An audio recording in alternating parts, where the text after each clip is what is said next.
So for most part of this year, we've been hearing about a looming global recession, growth slowing down, high inflation, but none of this seems to have had any impact when it comes to funding of elections. There seems to be enough and more funds available for political parties through electoral bonds. Nearly 3,000 crores worth of bonds were bought just this year till November.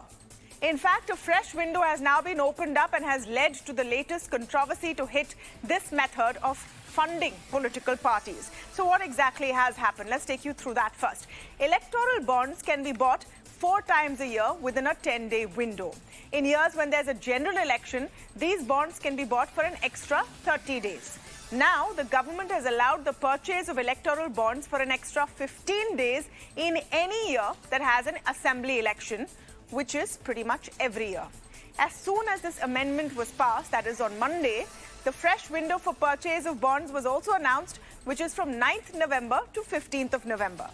This is curiously close to 3 important elections, Himachal and Gujarat, which go for assembly polls, and the Delhi MCD elections.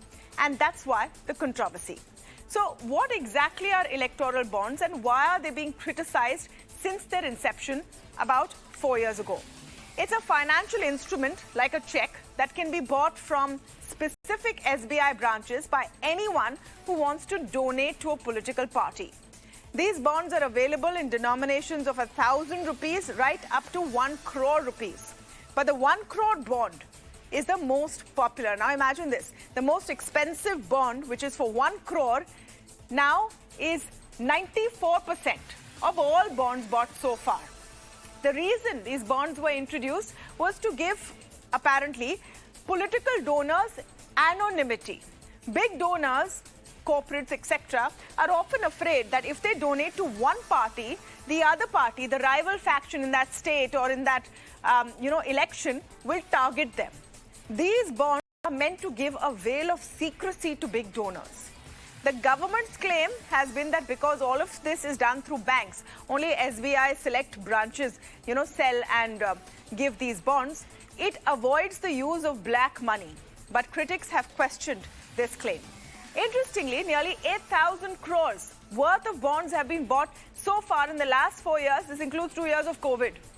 As per Election Commission, 75% of this has gone to the BJP in the year 2019-2020. But if you look closely to how the funds are donated every year, interesting patterns emerge. Let's go into a little more detail.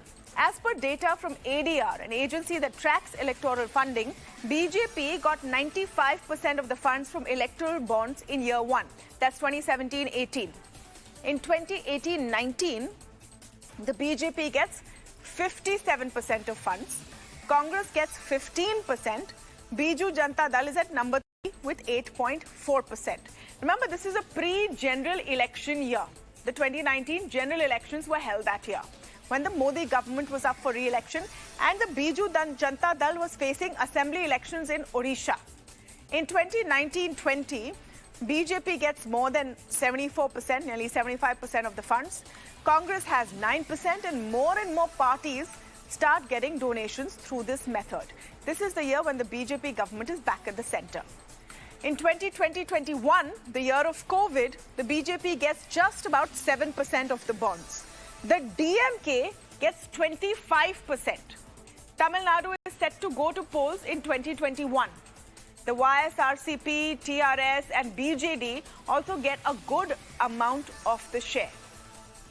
So the question we're asking today, are electoral bonds truly encouraging transparency or helping donors, including large corporates, hide who they are giving money to? Are there enough checks and balances to ensure there is no quid pro quo between large donations and a party that may come to power in the next assembly or general election? Should an additional window for bonds be opened up just a month before the Supreme Court will hear petitions against electoral bonds? And what is the system saying about the huge amounts of money being funneled into elections in India? To speak on this, I'm joined this evening by Jagdeep Chhokar. He's a co-founder of the ADR. He's also a petitioner in the Supreme Court case, which is questioning this format of electoral bonds. Ghanshyam Tiwari, national spokesperson of the Samajwadi Party, is with me on the show. I'm speaking with Dr. Tina Sharma, leader of the BJP, and Vijay Sardana, economist and policy expert. Welcome to all of you. Thank you for speaking with us on Beyond the Headlines. Mr. Chhokar, let me come to you on this additional window of 15 days and 1 week, which has been announced right now, to fund assembly elections. What is the problem with this when anyway this system is now become standard for funding political parties? So what's the problem with one additional week? Well, if you say so, there is no problem because this is now standard. But one additional week will only be another step in the direction of making these available round the year, anytime you want. And before I go further, let me also tell you, while you said that this has been done when the petition is likely to come up for hearing on December 6th, this has been done when the model code of conduct is in operation at least in 2 states of the country. Our model code of conduct, in addition to various other things that it does or does not do, says that nothing new will be done without the permission of the Election Commission, which may have an impact on the result of the election. Now, if additional week in selling electoral bonds is not going to have an effect on the outcome or the process of the elections in these 2 states, I would like to know what else will. In any case, electoral bonds were first meant for only Lok Sabha elections as per the scheme when it was first announced. Then Karnataka elections came along, and despite the opposition of the finance ministry, the powers that we ordered that this should be made available for Karnataka State Assembly elections as a one-time exception. This was written in that order. But now every state assembly has become a reason to open these so-called windows. And now the windows will stay open for another 5 days or 1 week. This is like the proverbial thin wedge in the door. You keep opening this door wider and wider, and I dare say that in some time electoral bonds will be available from designated branches of the State Bank of India whenever you want, like currency notes. Anybody can walk in, I understand that. Just a minute, just to have some amount of money in their account, get electoral bonds, and hand it over to the party of their choice. This is what is happening now with very, very minor, insignificant restrictions. It will soon happen with no restrictions, and the floodgates of unaccountable money into the political system will open fully, and the democracy in this country will be in the hands of people who have money. This is what is going to happen. All right. So now 2 or 3 very big and serious allegations that Mr. Chhokar has made, that if this is open, this is the first step to opening up electoral bonds all year round. This will allow the flow of anonymous funds into the coffers of political parties. Those who have money will be able to direct Indian democracy. These are the key concerns. Let me go across now to Dr. Tina Sharma for her view on this. The BJP in the central government has pushed for electoral bonds. Over time, more and more parties have been receiving money from electoral bonds, and I think it's important to note that today, apart from Sitaram Yechuri, there are very few, if no, mainline opposition leaders who have said anything about electoral bonds. At the end of the day, the charge, Dr. Sharma, is that this allows rampant political corruption and legalizes it. Who is giving these bonds? Say, for example, to your party. Why does the amount of bonds you get go up before a general election or a state election? And how do we know, as the people of this country, that there's no quid pro quo between the party that comes to power and the donor? So the electoral bond has started in 2019, and I strongly believe that it is to be curb the cash money, which is the cash donations, which is going to the political parties. So far in the country for last 70 years, on some points I agree with Mr. Chhokar, because he's been fighting this electoral bond case in the Supreme Court, and I feel that electoral bond will bring long-term benefits and long-term financial gain for the country first. Second is that if somebody says that there's no transparency or transparent way of putting this in the public, I don't agree with this, because anybody who's funding to the government or any political party whatsoever has to show in their balance sheet. Then there's nothing which makes us doubtful on the transparency from the NDA government for sure. And No, 1 minute. Dr. Sharma, you said it started from 2019, it started from 2018. The first tranches were in 2018. Yeah, Second thing is, what are the points you agree with Mr. Chhokar? I was curious about that. You said you agree with him. What exactly is it that you agree with him on? So I agree that, the why 15 days more time has been given, because opposition can doubt on that, and opposition can also doubt that, third of the amount in last elections we got the funding, and they can also doubt that. But then I strongly believe that, the cash funding which has been going to the parties earlier had no record. At least this has record, and there's some idea behind the electoral bond, which is, of course, BJP has been giving in the public. The idea of starting electoral bond in 2018 by Arun Jaitley was something which BJP, NDA government always wanted to start. We should also not forget that 2016, when we had demonetization, a lot of parties has shouted, especially opposition. And we know that, we had Uttar Pradesh elections, and Ma'am, it's interesting you bring up demonetization. I'm surprised and pleased that you brought up demonetization. Today is actually the anniversary of demonetization. Sixth anniversary of demonetization. Those who beat their chest and supported demonetization today are admitting that it was a mistake. All the money has come back to the RBI. There is no record of any black money being stopped because of it. What demonetization achieved is unknown. Your party has stopped talking about demonetization as well.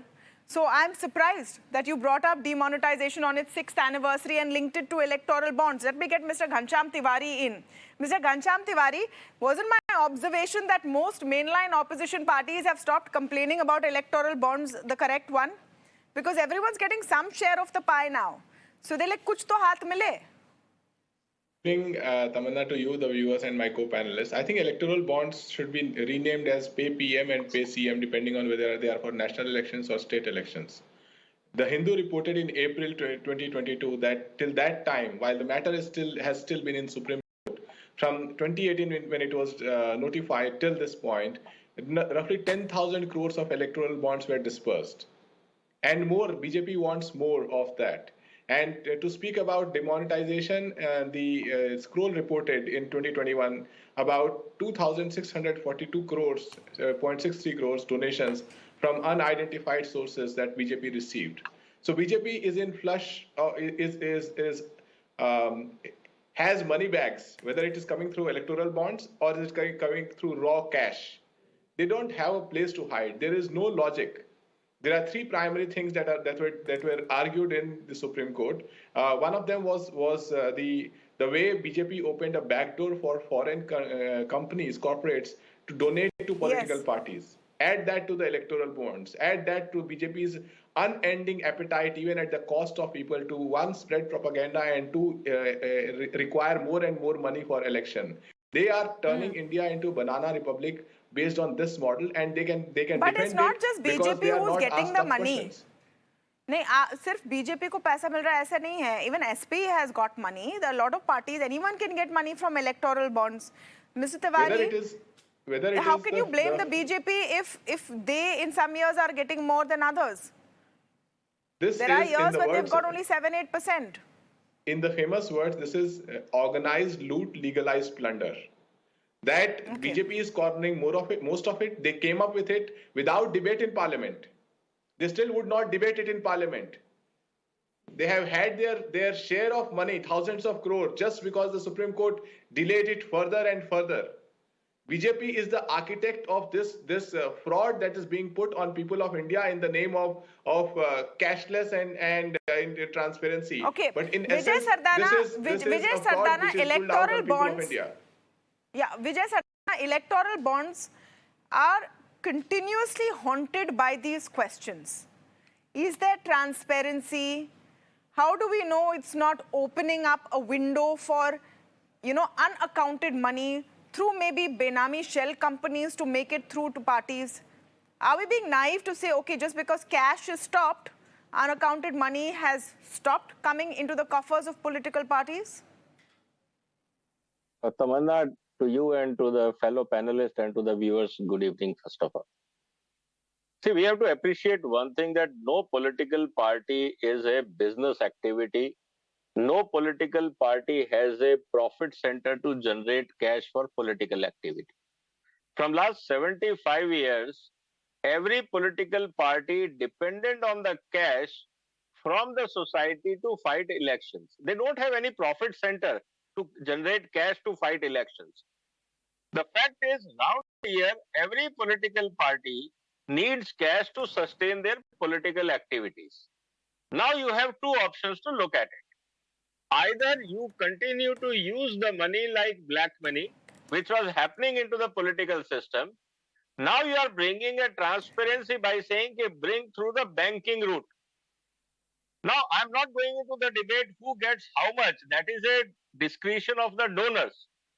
Point here comes up is, what is the choice for us as a country? Either we continue to get the money, because none of the political party has any business model to say that this is my source of cash, which I use for economic activity, my political activity. Absolutely. So the issue is, they have to generate cash to run their political activity. It means, so far they were taking it under the table, this way, in the form of kind, or whatever you call it. Now, a transparent system through banking route is created. There is a deficiency, or there can be a difference of opinion. That is a matter of debate. No, but how is it transparent? 1 minute. Mr. Sardana, how exactly is it transparent? And why should people who want to donate to a political party, in no democratic system in the world, is it a secret? And look at the data. The reason why I took the time to put out that data of patterns, and that's in fact ADR data, is that look at the sync. Look at the sync between. Let me just put my question forward, sir. Let me just put my question forward. Look at the sync between when the next election is and the party that gets more money. For example, DMK gets funded more the year before the Tamil Nadu Assembly elections. Biju Janata Dal gets funded more the year before the Odisha Assembly elections. Is there no connection? Who is saying no? Let me come back to you to answer your own question. You are giving data from 2017-18 onwards.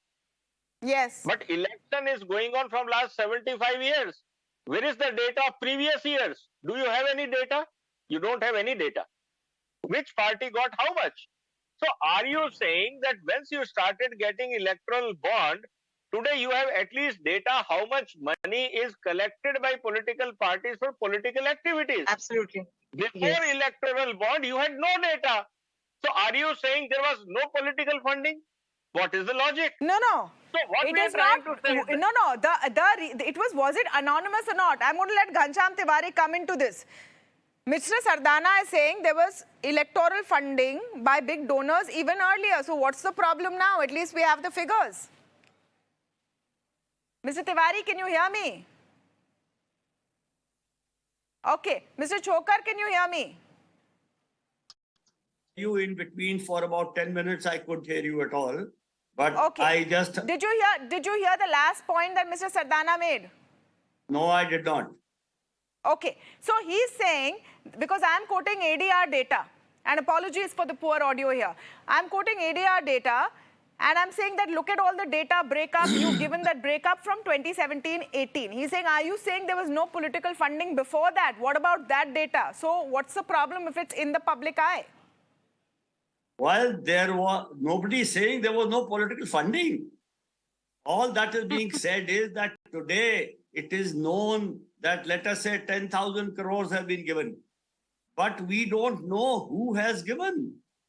Unless it is known who has given, what is the point of knowing how much has been given? Is it falling from the sky? And if we say there might be quid pro quo, then unless you know who has given it, how can you figure out whether there is a quid pro quo or not?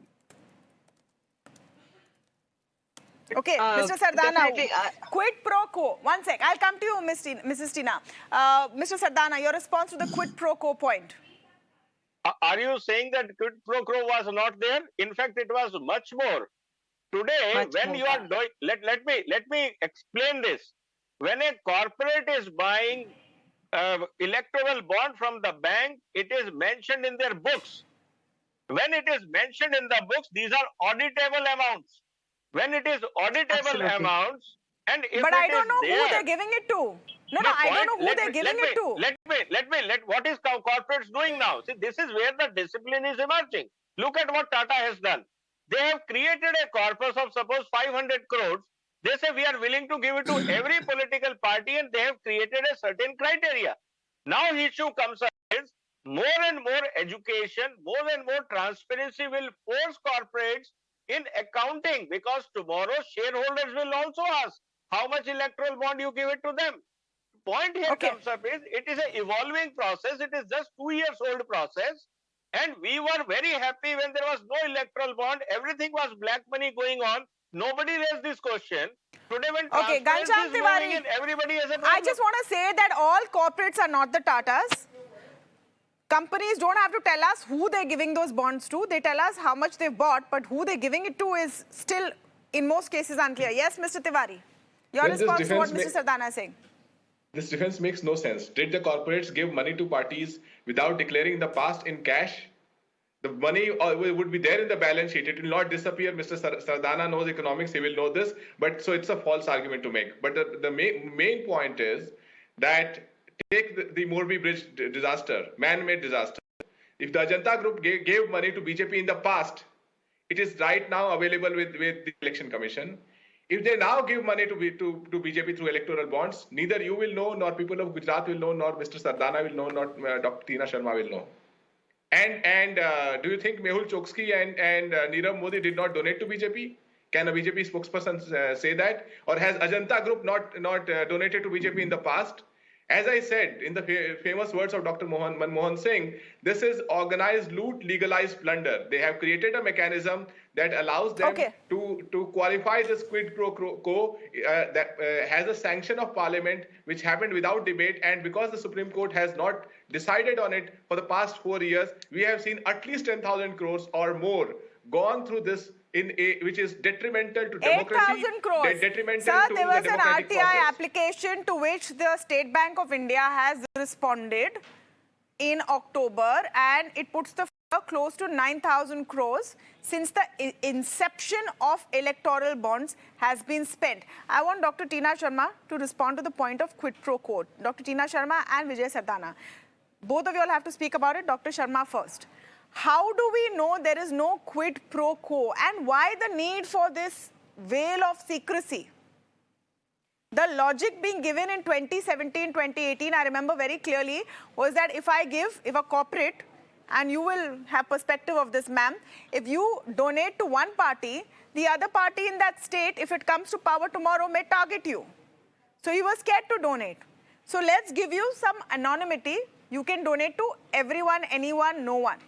The problem is that we, the people of this country, no longer know which party is donating, which party is getting donations from which company. Are they Indian? Are they foreign?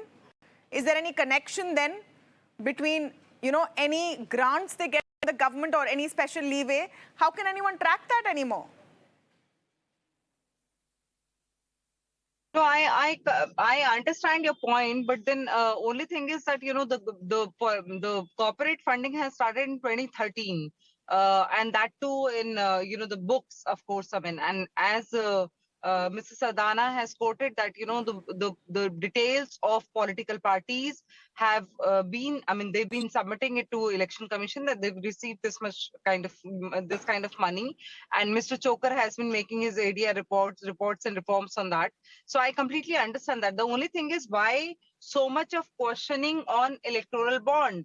Why is that so? Because it is going to every political party. These are baseless, allegations on NDA government. If a government is in power and money is coming through the right channel, which is a kind of the banking channel, where is the problem stands? And I strongly feel that these things are for the good. When it comes to when Ghanshyam Tiwari says that it's planned loot or whatever. I don't know what he's quoting. He's quoting something from Manmohan Singh. But I strongly see that Ghanshyam Tiwari is not talking about 70 years of corruption. He's not talking about Commonwealth. He's not talking about other corruptions, 2G, 3G, whatever. I mean, we can count on. I really Are can't. you saying Can't electoral count bonds on is in the fingers. same category as 2G scam and Commonwealth Games scam? It's not. I'm Is saying that that what you're saying, country ma'am? has country has evolved. The methods of funding political parties has come quite far, and I feel that electoral bond definitely will give some edge to the political party when it comes Quick to response curbing from the Ghanshyam Tiwari, and then I want to black move to money. another very important perspective in this debate, which we need to cover. Why do we need so much money for Indian elections? But I'll come to that. Quick response from Ghanshyam Tiwari. Why such a big problem with electoral bonds? At least it's through the banking system. It's not cash. Through the banking system, a subsidiary of a foreign corporation who wants to misuse environmental guidelines in India, pollute our rivers, can donate to BJP and get away with it. How will we know? Through the same route, if Ajanta Group, who's prime accused right now in the eyes of people, at least, even if they are friends of BJP, prime accused in the tragedy of Morbi, how will we know? Did they donate in the past? How will we know? There is no answer that BJP has except the fact that we corner thousands of crore and we will not let people know because we have better ways to share our propaganda. As far as the use of money is concerned, look at how this money is getting used. If you look at the advertisements placed by any political party, more than 3/4 of advertisements placed in all media is by BJP. On social media is by BJP. Is the money getting used for any good purpose? Look at, you gave the example of Karnataka. What happened after that in Karnataka? The government that was elected was fractured by probably the same money, and a set of MLAs got re-elected. The entire drama was enacted, and now in Karnataka we hear these slogans of "Pay CM," 40% government. So if you create a foundation of corruption, which is again legalized through the electoral bonds, you fracture a government, elect a government, you get a 40% commission government. Ghanshyam Tiwari, Mr. Ghanshyam Tiwari, you have your opinion, but there's no corruption. It's a legalized method of funding political parties, and people should not, the corporate should not face harassment. That's the reason BJP is not, agreeing to. Who is going to harass them? I'm not understanding. The people who will harass them are other political parties itself. Of course, why are political parties going to harass whoever doesn't give them money? No, ma'am. This can happen. That is the Piyush Goyal's statement, and that he's covered through the press conference, and we all know that. Okay. So this harassment can go. I mean. Okay, Mr. Chhokar, the question about the amounts of money. Now, the October tranche of electoral bonds saw the sale of about 545 crore rupees. That was also ahead of all of these elections. Now you have an additional 1-week window. We don't know how much money is going to come in. Is it also giving us an idea of how much money is going into funding elections right now and how expensive Indian elections are getting? Do we need that kind of money? What are parties spending this money on? Give me a couple of minutes. I will explain this in some detail. You see, number one, there is a so-called limit on the expenditure that a candidate can do in an election. But there is no limit on the expenditure that the party can do. So that makes this so-called limit on the candidate's expenditure absolutely meaningless. That is one. The second is that in 2009 Lok Sabha election, we had analyzed the election expenditure affidavits of 6,753 candidates, out of which only 4 candidates had said that they had exceeded the limit, and 30 had said that they had spent 90 to 95% of the limit. So 6,753 minus 34 is 6,719, which is 99.9% of the candidates. They said they spent only about 45 to 55% of the money. So the fact is, nobody knows how much money is spent in the election. And even if you say that the money donated through electoral bonds is spent on the election, I would still say, at the risk of annoying all my fellow panelists, I will still say that the money spent in the election is about 10 to 20 times more than this amount, because a lot of expenditure in the election is done through unaccounted money, because that expenditure is not supposed to be done. It is unauthorized expenditure done through devious means which cannot be tracked, and therefore the total amount of money spent in the election is not known. Why money is spent is another story, because the candidates who contest elections, they are not chosen by the people, they are chosen by the party high commands. And very often candidates are chosen who have nothing to do with the constituency. My favorite example is of a person picked up, airlifted from Hyderabad and airdropped into Muradabad, where the members of that party of which he was supposed to be a candidate did not want him there, and for 2-3 days nobody wanted to talk to him.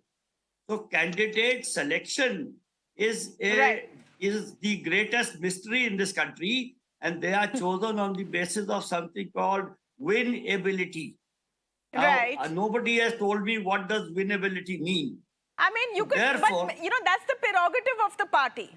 To be fair, that's the prerogative of the political party. That's the prerogative of the party. It is a prerogative of. Let me just come in. Just a minute. Political parties. One minute, ma'am. Let me answer Tamanna's question, please.